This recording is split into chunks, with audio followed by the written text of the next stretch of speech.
नवीन भटनागर जी भी हमारे साथ मौजूद हैं, एनडीआरएफ के पूर्व डीजी हैं, एक्सप्लोसिव एक्सपर्ट के तौर पर। नवीन जी, मैं आपसे यह जानना चाहूंगा, अभी तक देखिए दो बड़ी बातें निकलकर सामने आई हैं। एक तो I-20 जिसमें ब्लास्ट हुआ, उसमें कहीं ना कहीं अमोनियम नाइट्रेट के ट्रेसेस पाए गए हैं। डेटोनेटर का जिक्र हो रहा है कि डेटोनेट किया गया है इस धमाके को। ये दोनों अहम जानकारियां क्या बता रही हैं? क्या जो प्लानिंग थी आतंकियों की उसे एग्जीक्यूट किया गया है? ऐसा नहीं है कि गलती से उस जगह धमाका हो गया जहां वो नहीं चाहते थे, जहां उन्हें कम नुकसान की आशंका थी। ऐसा नहीं हुआ है, जो प्लान किया गया वही हुआ क्या? एक्चुअली क्या है, 2 दिन पहले ही जो इनके मॉड्यूल पकड़े गए थे जी, उनसे जो इन्वेस्टिगेशन हुई, जो पूछताछ हुई, उन्होंने बता दिया था कि है ना इंडिया में किस किस जगह इन लोगों ने वो रैकी किया है और इनके पास इंफॉर्मेशन थी। इसके अलावा जो पाकिस्तान के हैंडलर्स हैं उनके पास पूरी इंडिया का मैपिंग है और पूरा इनके पास स्टडी है कि और इनके स्लीपर सेल हैं, उनको इस काम पे लगा दिया गया था। लेकिन मेन उद्देश्य इनका यही था कि है ना वर्ल्ड के अंदर न्यूज़ को पहुंचाना, पब्लिक में डर पैदा करना, इसलिए उन्होंने दिल्ली को चुना। और दिल्ली के अंदर भी खास तौर से वो प्लेसेस इन्होंने चुने जहां पर ज़्यादा से ज़्यादा नुकसान हो सकता था। अभी नुकसान और हो सकता था, लेकिन यह है कि है ना सबसे बड़ी हमारी प्रॉब्लम क्या है हिंदुस्तान में कि हम लोग बड़े रिलेक्टेंट हो जाते हैं। इंफॉर्मेशन थी, सब थी। आप बताइए, ऐसी ऐसी जगह आप लोगों ने पार्किंग में दे रखा है लोगों को जो अनट्रेंड है, अनस्किल्ड है, उनके पास इक्विपमेंट नहीं है गाड़ी चेक करने के। अगर व्हीकल चेकिंग डिवाइसेस इनके पास होती तो ये पकड़ लिए गए होते 100%, या अंदर ही जाते टाइम ही इनको ट्रैप कर लिया होता। दूसरा, जो वो 3 घंटे बैठा रहा उसको किसी ने चेक नहीं किया। अब बताइए कितनी भूल आप माफ करेंगे, मेरी ये समझ में नहीं आता। सही बात। बिल्कुल आंखों पे पट्टी बांध के लोग बैठे हैं, बिल्कुल ध्यान नहीं दे रहे हैं पार्किंग के ऊपर। इतनी मैं आपको एनसीआर में दिखा दूं, इलीगल पार्किंग बनी हुई है। आप आराम से वहां कुछ भी कर सकते हैं। ये तो बच गए क्योंकि सरोजनी नगर भी इनके टारगेट पे था, आरएसएस का हेडक्वार्टर भी इनके उसमें था। बड़ी समस्याएं हैं जिन पर ध्यान देने की जरूरत है कि किस तरह से पार्किंग में अनचेक गाड़ियां जाती हैं। आमतौर पर ऐसे ही गाड़ी को खड़ा किया जाता है, वहां पर वो ट्रेन नहीं होते, ना उनके पास इक्विपमेंट है गाड़ी। इन्होंने जो बोला उस पर मुझे भी कुछ कहना है, अगर आप अनुमति दे तो। ये इन्होंने जो कहा कि वो तो सच है कि eternal vigilance is the price of liberty. हर समय इतना सचेत रहना हर गाड़ी के प्रति। आप वॉल्यूम तो देखिए, इट इज अ डंप। ऐसे हजारों लाखों गाड़ियां आप क्या कर सकते हैं? देखिए, एक बहुत ही मशहूर सा एक बार जो आयरिश रिपब्लिक आर्मी के जो 400-500 साल पुरानी जो टेररिस्ट ऑर्गेनाइजेशन है, जब ब्राइटन में मार्गरेट थैचर जो उस समय प्रधानमंत्री थे उस पर अटैक हुआ और वो फेल कर गया, तो उन्होंने IRA ने उनको मैसेज भेजा प्रधानमंत्री को, मार्गरेट थैचर को, कि we have to fail only once. I mean we have failed but we have to succeed only once and you have to succeed all the time।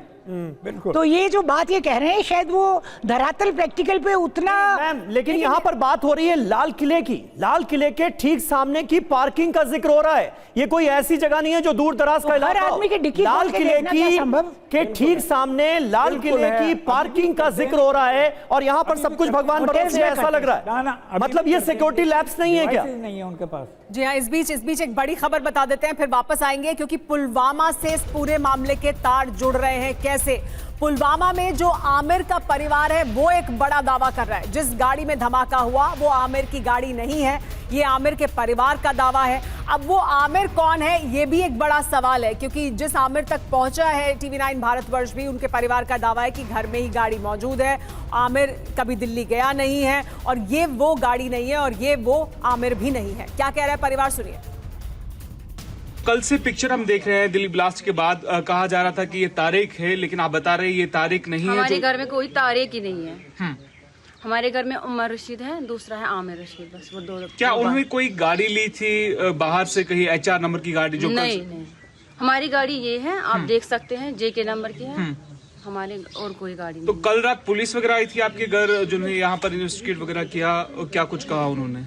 उन्होंने कुछ नहीं कहा। जब हमने नंबर ये बोला JK की गाड़ी है, तो उन्होंने और कुछ नहीं, उन्होंने बोला चलो ठीक है, इनको थाने में पूछताछ थोड़ा सा करेंगे, और कुछ नहीं, उन्होंने और कुछ नहीं बोला। सिर्फ हमने बोला था उनको, इनको छोड़ दो, हमारे घर में और कोई मर्द नहीं है, हम खाली 2 हैं, तो फिर उन्होंने बोला कल तक छोड़ देंगे, सुबह आ जाना, तो हम छोड़ देंगे। ये आमिर जो है जिनकी पिक्चर कल से वायरल है, ये क्या काम करते हैं? प्लम्बर है। ये कश्मीर में ही होते हैं या बाहर भी? कश्मीर में। तो देखिए, जिस आमिर को हिरासत में लिया गया है उसका परिवार कह रहा है कि इस I-20 से, इस गाड़ी से जिसमें ब्लास्ट हुआ है, उससे उनका कोई ताल्लुक नहीं है। इस बीच एक बड़ी खबर है, थोड़ी देर में गृह मंत्रालय में हाई लेवल मीटिंग होने जा रही है। गृह मंत्री अमित शाह की अध्यक्षता में यह बैठक होगी। सुरक्षा एजेंसियों के प्रमुखों के साथ गृह मंत्री बैठक करने जा रहे हैं। NSA गृह सचिव इस मीटिंग में मौजूद रहेंगे। दिल्ली पुलिस कमिश्नर तो होंगे ही। यह जानकारी मिल रही है कि सुबह 11 बजे यह मीटिंग होगी। आमोद राय हमारे सहयोगी ये जानकारी हमें दे रहे हैं। सुबह करीब 11 बजे ये हाई लेवल मीटिंग होने जा रही है, जिसमें NSA अजीत डोवाल भी मौजूद रहेंगे, गृह सचिव मौजूद रहेंगे, दिल्ली पुलिस कमिश्नर भी मौजूद रहेंगे। और हमने देखा किस तरह से इस ब्लास्ट के बाद गृह मंत्री न सिर्फ मौके पर पहुंचे बल्कि LNJP हॉस्पिटल जाकर घायलों का हालचाल लिया और वहां पर भी दिल्ली पुलिस के कमिश्नर से उन्होंने पूरी जानकारी ली। और अब एक हाई लेवल मीटिंग होने जा रही है जिसमें तमाम सुरक्षा एजेंसियों के प्रमुखों के साथ गृह मंत्री अमित शाह पूरी जानकारी लेंगे, क्योंकि कल शाम से धमाके के बाद से इन्वेस्टिगेशन लगातार जारी है। जो जांच एजेंसियां हैं वो इन्वेस्टिगेशन में जुटी हुई हैं, तो पूरी डिटेल इन्वेस्टिगेशन की ली जाएगी। आमोद राय हमारे सहयोगी इस वक्त हमारे साथ जुड़ गए हैं। आमोद, जानकारी मिल रही है कि सुबह 11 बजे ये मीटिंग है। मीटिंग का एजेंडा क्या है, जरा तफसील से बताइए, क्योंकि इन्वेस्टिगेशन में अब कई नई जानकारियां भी सामने आ चुकी हैं।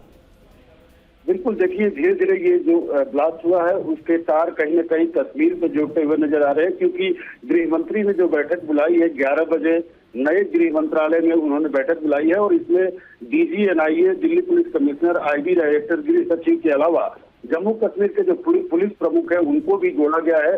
तो जिस तरह से दिल्ली से लेकर कश्मीर तक छापे पड़ रहे हैं, लोगों की गिरफ्तारियां हो रही है और पूछताछ हो रहा है, इसमें एक के बाद एक नए परत खुल रहे हैं। तो इससे ये जो जांच है वो किस दिशा में जा रही है और किस तरफ इंगित कर रही है, इसको लेकर एक कंक्लूजन तक पहुंचने की कोशिश इस बैठक में होगी। और जो अब तक फैक्ट फाइंड हुआ है उसको एनालाइज करके जो पुलिस और जो जांच एजेंसियां हैं वो गृह मंत्रालय को ब्रीफ करेगी कि इसमें किसका हाथ हो सकता है और क्या एंगल हो सकता है, और फाइनल कंक्लूजन पर पहुंचने से पहले ये बैठक बहुत अहम है। और अमोद, आप जिन सबूतों की बात कर रहे हैं वो जुटाए जा रहे हैं। गौरव अग्रवाल मौजूद हैं यहीं पर, जो टीम है FSL की टीम और तमाम जो टीमें हैं वो जांच कर रही हैं। गौरव, हम तस्वीरें देख सकते हैं किस तरह से वहां अभी भी सबूत जुटाए जा रहे हैं आसपास के तमाम इलाकों से।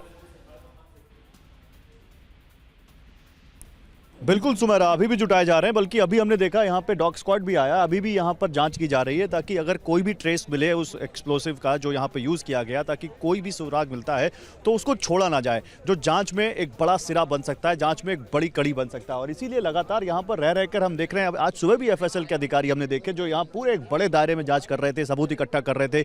ये बगल में जैन मंदिर है, यहाँ पर बल्कि जानकारी तो मंदिर वाले यहाँ तक दे रहे हैं कि यहाँ पर कुछ बॉडी पार्ट्स जब ब्लास्ट हुआ तो कुछ लोगों के आके गिरे यहाँ पर। अभी पुलिस की एक टीम और FSL की टीम यहाँ पर पहुंची थी, जिसने वहां पर जो चीजें मिली वहां पर, चाहे वो बॉडी पार्ट्स हो चाहे दूसरी चीजें हैं, उनको इकट्ठा किया वहां पर। उधर उस तरफ जहां जिस पार्किंग की बात कही जा रही है सुमेरा, जहां पर अगर कैमरा सहयोगी आपको दिखाएंगे वो फायर ब्रिगेड की जो गाड़ी खड़ी है वो वहां पर, उधर गाड़ी क्योंकि उधर ही से आई है, वो उस तरफ से ही आने का रास्ता है। और मात्र 4 मिनट में इस गाड़ी में ब्लास्ट हुआ है। 6:48 पर वो गाड़ी पार्किंग से निकलती है, 3 घंटे वहां पर खड़े रहने के बाद, और जैसे ही 6:52 पर यह गाड़ी इस ट्रैफिक सिग्नल पर पहुंचती है उस गाड़ी में ब्लास्ट हो जाता है। तो ये इलाका क्योंकि बहुत भीड़ भाड़ वाला इलाका है, जैसा कि एक मैम कह रही थी कि कैसे हम 10 लाख गाड़ियों में से एक गाड़ी को जीरो इन करें, तो यहाँ पर एक पुलिस पिकेट भी रहती है, यहाँ पर पुलिस के जवान भी तैनात रहते हैं, लेकिन उसके बावजूद बहुत हौच पौच वाला इलाका है और हर समय यहाँ पर सुबह शाम बहुत भीड़ होती है सुमेरा। इसलिए हो सकता है कि जानबूझकर इसी इलाके को ही चुना गया हो ताकि मैक्सिमम डैमेज हो, ताकि ज़्यादा से ज़्यादा लोगों को नुकसान पहुंचाया जा सके। और शायद उनको पता नहीं था या पता था, या फिर वो हड़बड़ाहट में किया गया। फरीदाबाद में जिस तरह से आतंकी मॉड्यूल का पर्दाफाश हुआ, अमोनियम नाइट्रेट जिस तरह से वहाँ पकड़ा गया, शायद हड़बड़ी में ये किया गया, क्योंकि मंडे का जो दिन होता है वो लाल किला बंद होता है। और क्योंकि लाल किला देखने के लिए आपको मालूम है देश से नहीं बल्कि बाहर से लोग आते हैं, और यहाँ पर फॉरेन टूरिस्ट भी होते हैं। चांदनी चौक में भी हमें फॉरेनर टूरिस्ट मिलते हैं और देश से तो लोग आते ही हैं। तो ये इलाका वाकई बहुत अस्त व्यस्त वाला इलाका रहता है और इस रेड लाइट पर अमूमन, समीर और सुमेरा, अमूमन इस रेड लाइट पर जब आप क्रॉस करते हैं तो आपको 5 से 6 मिनट या उससे ज़्यादा का समय भी लगता है, क्योंकि गाड़ियों की स्पीड बहुत स्लो होती है और आपके चारों तरफ बहुत सारी गाड़ियां होती हैं। तो इसीलिए जब उस I-20 में ब्लास्ट हुआ तो उसके आसपास की गाड़ियां भी उसकी चपेट में आई हैं। उन गाड़ियों में CNG गाड़ियां भी हो सकती हैं जिसकी वजह से ज़्यादा ब्लास्ट की इंटेंसिटी बढ़ी। उन गाड़ियों में दूसरी गाड़ियां भी हो सकती हैं जिनकी वजह से चपेट में आने से डैमेज ज़्यादा हुआ, नुकसान ज़्यादा हुआ, मरने वालों की संख्या ज़्यादा बढ़ी है। और इसीलिए यहाँ पर एक एक कोशिश है, चाहे वो FSL हो, चाहे वो दिल्ली पुलिस हो, चाहे वो NIA की टीम कल आई थी, चाहे NSG की टीम कल आई थी, चाहे इसके अलावा दूसरी एजेंसीज भी यहाँ पर थी, सबकी कोशिश है। गृह मंत्री खुद यहाँ पर आए थे जब कल रात में यहाँ पर था, करीब 10:30 बजे के आसपास। बिल्कुल, और सबूत लगातार जुटाए जा रहे हैं। गौरव अग्रवाल हमारे सहयोगी इस वक्त दिखा रहे हैं लाल किले के सामने से किस तरह से FSL की टीम सबूत जुटाने की कोशिश कर रही है। जैन मंदिर के पास भी FSL की टीम पहुंची, छत पर भी पहुंची, वहां से भी सबूत जुटाए गए हैं।